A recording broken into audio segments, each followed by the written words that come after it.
الرحمن الرحیم د واړه اختر چې کوم دی اولنۍ ورځ وه او خلک ټول خوشحالي چې کوم دی خلکو منولي. موږ په خپل اجر کې چې کوم دی ناست او مېلمانه تلل راتلل، ډېره خوشحالي وه. خو چې ماسپښین 1 بجه ټایم شو نو باران شروع شو، تیزدار باران او د باران سره سره چې کوم دی نو ګلۍ شروع شوه او ډېره زیاته ګلۍ دغه شوه چې دا ونې ډېرې زیاتې خرابې کړې او ګلۍ پرته وه، ډېر ساعت پرته وه. بیا موږ تپوسونه وکړو داسې دا یو لیکه چې کوم دی داخل وه دا ټوله متاثره شوې وه، نو بیا هم نقصانات وو. خو بهرحال ځینې ځایونه پکې روغ وو.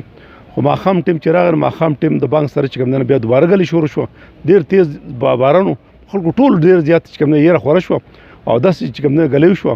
او موږ یو ځای ته رابطه بل ځای ته رابطه د شیرپلم نواله او د چوپیاله پورې شیدبڼه پورې رونیال ارکوټ او خریړۍ او دا چې کوم دی مټه ګوړه او بامخیله علاقه چې کوم دی ټول ډېر زیاته متاثره شوه. داسې متاثره شوه چې دا ونې چې کوم دی نه ټول چې کوم دی لاندې سړی ونې ته ګوري نو زیات چې کوم دی نه دا میوه چې کوم دی لاندې په ځمکه باندې پرته ده. په هغه کې مطلب چې د شلتالانو، په هغه کې غوزانو، په هغه کې چې کوم دی الچي، خوبانۍ، هر قسم میوه چې ده که نه ټول لاندې پرته. اکثر ماشومان چې کوم دی راشي دا لاندې چې کوم دی دغه راوچتوي هغه چې کوم دی نه خولې ته ورچوم دا زهر په شکل کې دي.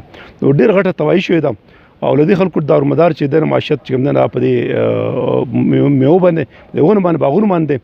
نو زموږ حکومت ته چې کوم دی درخواست شي د دې خلکو لپاره چې کوم دی مدد تنظیم وکړي. ډېر دا وایي زما محمد طاهر خان دی، زه یو غټ زمیندار یم، دلته کې زمینداري کوم.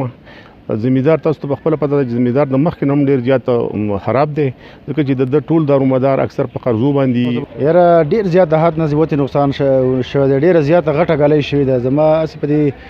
زما په دې عمر کې دونه ډېره ګلۍ چې تکې ما نه دی لیدلې لکه کم نقصان او کم افت چې دا راغلی دی. حکومت ته اپیل کوو چې د ټول مټه تحصیل چې دی دا په دې متاثره وګرځوي او دې زمیندارانو سره ریلیف ورکړي.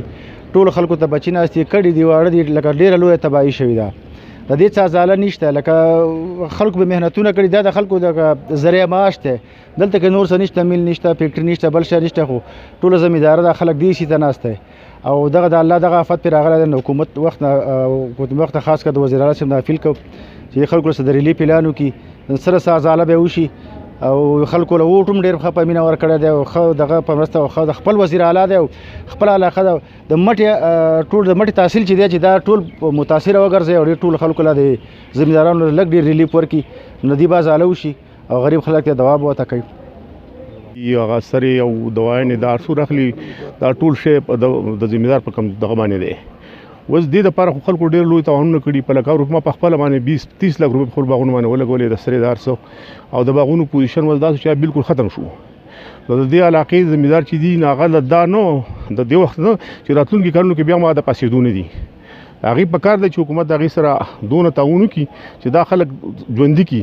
که دا داسې پاتې شو نو آینده لپاره هم د دې باغونو او د دې خلکو به ډېر دغه حالات خراب حالات دي. موږ حکومت ته دا سوال کوو چې د دې خلکو ځکه چې دا ډېره لویه تباهي ده، دا د اربونو روپو دا داسې یو مشینري ده که نه چې په دې ټول ملک کې داسې یو مشینري نشته لکه د دې نه چې څونه خلک متاثره کېږي. دا د دې ځای نه واخله او د ټول ملک کې چې کوم دی که ټرکونه دي، که سوزکي دي، که کاټنې دي، که دوايانو والا دي، مطلب چې څونه پیسې راځي بیا دا ټول سرکل چلوي که نه. نو دا شی کمول پکار دي چې څو پورې دا کامیاب شوي نه نو دا به ډېر لویه تباهي ده. نو موږ حکومت ته اپیل کوو، سوال ورته کوو چې د دې باندې خامخا نوټس واخلي او د دې خلکو سره تعاون وکړي چې دا خلک ژوندي شي.